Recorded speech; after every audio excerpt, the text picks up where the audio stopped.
Welcome to True Crime Stories by Pam. In July 1996, two fishermen were working the cold waters of the English Channel, off the coast of Devon, England. It was supposed to be a normal day. They cast their nets like they'd done 1,000 times before. But when they pulled those nets back up, they found something that would haunt them forever.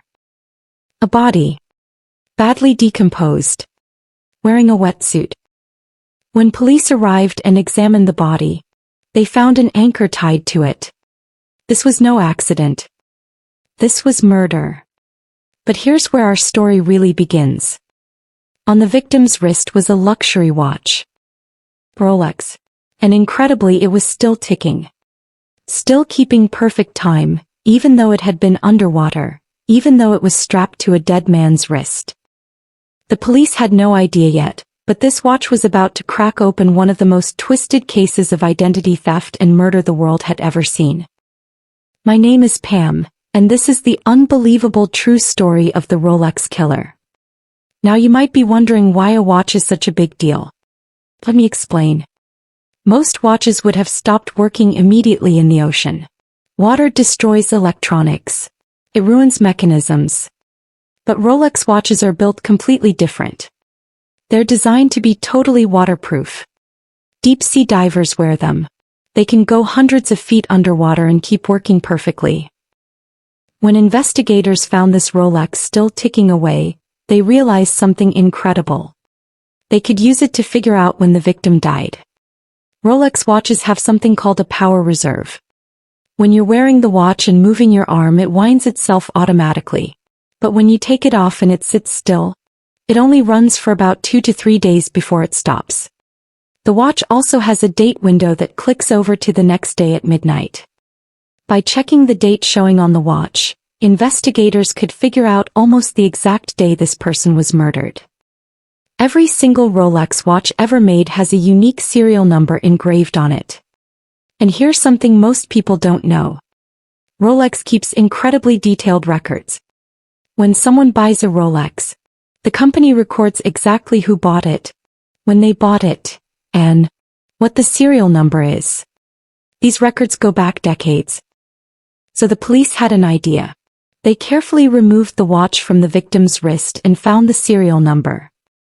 Then they contacted Rolex headquarters in Switzerland. They sent over the serial number and waited. A few days later, Rolex called back with information that would blow the case wide open. The watch had been sold to a man named Ronald Joseph Platt. He was 46 years old. He lived in Essex, England. He worked as a television repairman. Just a regular, ordinary guy. The police now had a victim. They had a name. Ronald Platt. But here's the problem the police were facing. They had a body that the Rolex records said belonged to Ronald Platt. But when they checked into Ronald Platt's life, he appeared to be alive and well. He had an active bank account with recent transactions. His driver's license was being used. He had been seen around town.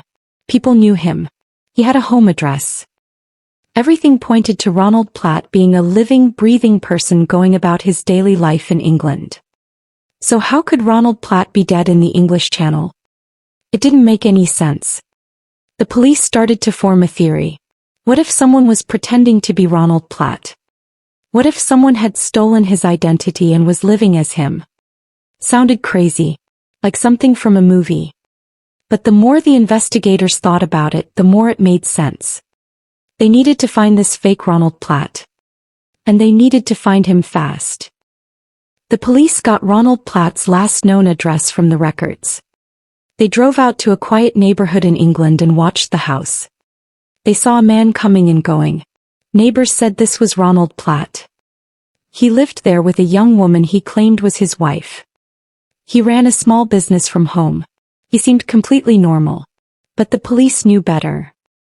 They watched and waited for the right moment. Finally, one afternoon when the man calling himself Ronald Platt came home, police officers surrounded the house. They knocked on the door. When he answered, they placed him under arrest. At first, the man insisted he was Ronald Platt. He had identification. He had a driver's license with that name. He had credit cards. But the police weren't fooled. They took him to the station and took his fingerprints. Then they ran those fingerprints through the International Criminal Database. The fingerprints matched someone in the system. But it wasn't Ronald Platt. The name that came back was Albert Johnson Walker. And when the police pulled up his file, they couldn't believe what they were reading. Albert Walker was a wanted man. A fugitive. He'd been on the run for 6 years. He was wanted in Canada for massive fraud. He'd stolen over $3 million from his clients. The Canadian authorities had been searching for him everywhere. He had been charged with 18 counts of fraud, theft, and money laundering. Interpol had him on their most wanted list. He was the 4th most wanted fugitive in the entire world. And here he was, sitting in a police station in England, pretending to be a dead TV repairman. Everyone wanted to know the same thing. How did Albert Walker end up living as Ronald Platt? And what happened to the real Ronald Platt? Albert Johnson Walker was born in Canada, in a small town called Paris, Ontario. For most of his early life he seemed like a normal person. He wasn't rich growing up. After finishing school, Walker got a job as a bank teller. He worked with money every day. He learned how banking worked. He learned how investments worked. And people liked him. He seemed trustworthy. He seemed smart. Eventually Walker decided to start his own business. He called it Walker Financial Services Incorporated. He would help people invest their money, help them plan for retirement. And the business took off. Walker opened 6 offices across Canada. He hired employees. He drove fancy cars. He had a big house. From the outside, Albert Walker looked like the perfect success story. A small-town guy who made it big through hard work and smart investing. But here's what nobody knew. Behind all that success, behind the fancy offices and the nice cars, Albert Walker was running a scam. He was stealing from his clients. When people gave Walker their money to invest, he was supposed to actually invest it. Buy stocks. Buy bonds. Make their money grow. But Walker wasn't doing that. He was taking the money and spending it on himself. By 1986, Walker had gotten greedy. He convinced about 70 of his clients to invest in what he said was an amazing stock deal. A can't-miss opportunity. People trusted him. They'd been working with him for years. Some of them gave him their entire life savings. In total, Walker collected over $3 million. But Walker never invested a single penny of it. He just took it. He used it to pay for his expensive lifestyle. And for a while, it worked. By 1990, some of Walker's clients started asking questions. They wanted to see their investment statements. They wanted proof that their money was actually growing. And Walker couldn't provide it. Because the money was gone. He had spent it all. The lies were falling apart. Some clients went to the police. They filed complaints. The police started investigating. They looked at Walker's financial records and realized this was massive. Dozens of victims. Millions of dollars stolen. The investigation got more serious. Detectives showed up at Walker's office asking questions. They demanded documents. They wanted bank records. Walker knew he was in deep trouble. He could see what was coming. Arrest. Trial. Prison. He'd be spending decades behind bars for what he'd done. There was only one option left. Run. Disappear. Start over somewhere new. So that's exactly what Walker decided to do. In 1990, Albert Walker packed his bags and left Canada. He flew to Europe. But he didn't go alone. He took his oldest daughter with him. She was just 15 years old. A teenager. And Walker did something absolutely sickening. He started pretending that his own daughter was his wife. A father pretending his 15-year-old daughter was his romantic partner. They traveled through Europe together. Walker introduced her to people as his wife. It is horrific. Back in Canada, police charged Walker with 18 counts of fraud, theft, and money laundering. They issued arrest warrants. They contacted Interpol. Walker became one of Canada's most wanted criminals. But Walker was clever. He used fake names. He kept moving around Europe. He avoided cameras. He stayed off the grid. For years he successfully evaded capture. But living as a fugitive is expensive. Walker needed a new plan. He needed a real identity. A legitimate one that he could use forever. This is where Ronald Platt enters the story. Ronald Platt was just a regular TV repairman living in Essex, England. He fixed televisions and electronics. He wasn't rich. He wasn't famous. He was just a normal, friendly guy trying to make a living. And that's exactly what made him perfect for Walker's plan. In the early 1990s, Walker and Platt became friends. Nobody knows exactly how they met, but they started spending time together. Walker, using a fake name at the time, told Platt about this amazing business opportunity in Canada. He said they could make a lot of money together. Platt was interested. He had never had a big break before. This sounded like his chance. Walker made him an offer. He said he would pay for Platt to move to Canada and set everything up. But he needed some of Platt's documents to get the business started. Just temporary. He needed Platt's driver's license, his birth certificate, and a stamp of his signature. Looking back, this was a huge red flag. Why would anyone need your birth certificate and signature stamp to start a business? But Platt trusted his friend. So he handed everything over. Then in 1993, Platt moved to Canada to start this new business venture. He was excited. He thought his life was about to change. Meanwhile, Walker stayed in England. And this is when Walker's real plan went into action. With Platt's birth certificate, Walker applied for a new British passport in Platt's name but with his own photo. With the driver's license, Walker opened bank accounts as Ronald Platt. With the signature stamp, Walker could sign any document as Ronald Platt. Albert Walker stopped existing on paper. Now he was Ronald Platt. He had a British passport, a driver's license, bank accounts, credit cards, everything. It was the perfect identity theft. And the real Ronald Platt had no idea any of this was happening. For 3 years this worked perfectly. From 1993 to 1996. Platt was in Canada waiting for this business to start. Walker kept making excuses. Things were delayed. Permits were taking longer than expected. Just wait a little longer. Meanwhile, Walker was in England living as Ronald Platt. He had Platt's entire identity. He set up a small business. He rented a home. He lived a quiet life. Nobody suspected anything. Walker thought he'd found the perfect solution. The real Platt was thousands of miles away in Canada. Walker was safely living as Platt in England. The Canadian police were looking for Albert Walker, but Albert Walker didn't exist anymore. He had completely vanished. Walker probably thought he could keep this going forever. But then in 1996, something happened that ruined everything. Ronald Platt decided to come back home to England. Think about Walker's situation. He'd been living as Ronald Platt for 3 years. He had a whole life built on that identity. Bank accounts. A home. A business. Everything. And now the real Ronald Platt was back in England.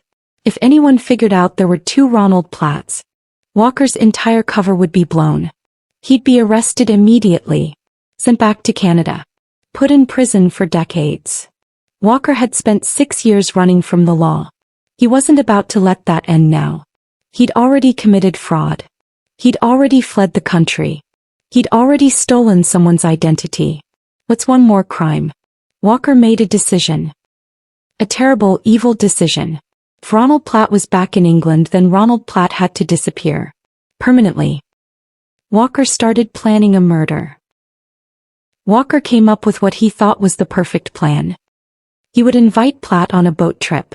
Just 2 old friends going out on the ocean for the day. Nothing suspicious.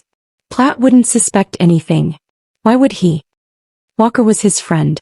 His business partner. The man who'd been helping him for years. Before the boat trip, Walker made a stop at a marine supply store. He needed to buy something. A heavy anchor. On July 20, 1996, Walker and Platt went out on the English Channel. It was just the two of them on that boat. Miles from shore. Nobody around to see what happened next. Walker killed Ronald Platt. The details are very horrible, so I won't go deep into them. But after Platt was dead, Walker tied that anchor to his body. And then he threw him overboard into the cold water. Walker thought he had planned everything perfectly. The body would sink to the bottom. It would never be found. Walker believed he'd committed the perfect crime. The body was weighted down with a heavy anchor. The ocean currents would move it around. Even if it was found someday, it would be so badly decomposed that nobody could identify it. There would be no fingerprints, no face to recognize. Just bones. And Walker would continue living as Ronald Platt. Nobody in England knew the real Platt. Walker had his documents, his identity, everything. Walker sailed back to shore alone. He went home. He probably felt relieved. The problem was solved. The real Ronald Platt was gone forever. Walker's secret was safe. He could keep living his life. But Walker made one mistake. One tiny detail that he didn't think about. And it would be his downfall. He left the Rolex watch on Platt's wrist. Now you might be wondering, why does leaving a watch matter? Here's why. If Walker had taken the watch off, or if Platt had been wearing a cheap watch that stopped working in the water, police might never have identified the body. They wouldn't have known when Platt died. They wouldn't have traced the watch back to Platt's name. The case might have gone cold forever. Just another unidentified body in the ocean. But because Walker left that specific Rolex on Platt's wrist, it created a perfect trail of evidence. The watch stayed waterproof and kept working. It recorded the date of death. Rolex's detailed records identified the owner. That led police to discover someone was impersonating Platt. And that led them straight to Albert Walker. It's kind of ironic when you think about it. Walker was so careful about everything else. He planned the fraud. He planned his escape. He planned the identity theft. He planned the murder. But this one small detail destroyed everything. 6 days after the murder, those two fishermen pulled their nets up and found Platt's body. They immediately called the police. Coast Guard boats arrived. Investigators came to the scene. When they examined the body and found that Rolex still ticking, they knew this case was different. This wasn't just a random drowning. This was a carefully planned murder. And that watch was going to help them solve it. The investigation moved quickly after that. Rolex identified the owner as Ronald Platt. Police checked Platt's address and found someone living there claiming to be him. They watched the house. They gathered evidence. And then they made the arrest. When those fingerprints came back showing the man was actually Albert Walker, everything clicked into place. The Canadian fugitive, the stolen identity, the murdered victim. It all made sense now. Walker was charged with murder. The trial started in 1998. Almost 2 years after Platt's body was found. The prosecution laid out the entire twisted story for the jury. They showed how Walker had defrauded people in Canada. How he'd fled the country with his daughter. How he'd befriended Ronald Platt and stolen his identity piece by piece. How he'd murdered Platt when Platt came back to England. The evidence was overwhelming. The Rolex watch that led to the identification. The stolen documents. Witnesses who saw Walker with Platt. The marine store where Walker bought the anchor. Walker's fingerprints proving he was the imposter. Walker tried to defend himself. He claimed it was an accident. That Platt had fallen overboard. But nobody believed him. How do you accidentally tie an anchor to someone and throw them in the ocean? The jury saw through his lies. The jury didn't take long to decide. Guilty. Albert Walker was convicted of murder. The judge sentenced him to life in prison. In England, a life sentence means you can't even apply for parole for at least 15 years. Walker was 51 years old when he was sentenced. He'd spend the rest of his life behind bars. He was sent to a prison in England to begin serving his sentence. But even after being convicted, Walker never showed real remorse. He never admitted what he'd really done. He never apologized to Platt's family. He never apologized to the people he'd defrauded in Canada. Instead, he kept claiming he was innocent, that it was all a misunderstanding, that Platt's death was an accident. Even his own daughter eventually stopped visiting him in prison. The lies had finally caught up to Albert Walker. After serving several years in England, Walker was transferred back to Canada. The Canadian government wanted him to serve his sentence there, since he was a Canadian citizen. He was moved to a prison in British Columbia on the west coast of Canada. That's where he remains today. He's now in his late 70s. He's been in prison for over 25 years, but he's never stopped trying to get out. Over the years, Walker has applied for parole multiple times. Every single time he's been denied. The parole board looks at his case and says no. They say he still poses a risk. He still hasn't fully taken responsibility for what he did. He still hasn't shown genuine remorse. As recently as February 2024, just last year, Walker tried again to get day parole. Once again, the answer was no. He'll probably stay in prison for the rest of his life. Before we finish this story, I want us to remember the real victims. Because it's easy to focus on the clever investigation or the dramatic twists. But real people were hurt by Albert Walker's actions. First, there's Ronald Platt. He was 46 years old. He just wanted to fix TVs and live a quiet life. He thought he'd found a friend and a business opportunity. Instead, he was betrayed and murdered. His family lost a son, a brother, a friend. Then there are the 70 people Walker defrauded in Canada. Regular people who trusted him with their life savings. Over $3 million stolen. Some of those people lost their retirement funds. Lost their dreams. Many never got their money back. Some of them probably spent the rest of their lives struggling financially because of what Walker did to them. That money represented decades of hard work and saving. And then there's Walker's daughter. This is maybe the saddest part of the whole story. She was only 15 years old when Walker took her away from Canada. 15. She was forced to leave her mother, her siblings, her home, her school, her friends. Everything she knew. And for years she had to pretend to be her own father's wife. Can you imagine how confusing and traumatic that must have been? That young girl had her entire teenage years stolen from her. She couldn't have normal relationships. She couldn't tell anyone the truth about who she really was. She had to lie constantly. And it was all because of her father's crimes. He was a victim too. When Walker was finally arrested, she had to deal with the shame and the media attention. She had to rebuild her entire life. Start over with her real identity. That takes incredible strength. The case of Albert Walker shows us something important about crime and justice. Criminals might think they're smart. They might plan everything down to the smallest detail. They might believe they've thought of everything. But there's always something. One small mistake. One tiny oversight. One piece of evidence they didn't consider. For Walker, it was a watch. A luxury watch that he probably didn't think twice about. That Rolex watch was expensive. Maybe Walker planned to somehow recover it later.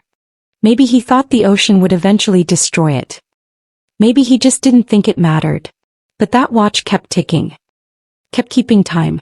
Kept preserving the evidence. And it exposed everything. It proved that no matter how clever a criminal thinks they are, the truth has a way of coming out. Justice might take time, but it usually finds a way. That's the story of Albert Walker, the man who stole another man's identity but made one mistake that exposed everything. From successful businessman to con man to murderer to prisoner for life. All because he couldn't stop lying and cheating and hurting people. And all because of one Rolex watch that refused to stop working. If you found this story as fascinating as I did, please hit that like button. It really helps the channel. Subscribe to True Crime Stories by Pam for more unbelievable cases like this one. And let me know in the comments, had you ever heard of this case before? What part shocked you the most? The identity theft? The murder? Or that it was all solved by a watch? Thanks for watching. I am Pam. Stay safe out there. And remember, the truth always comes out eventually. Always.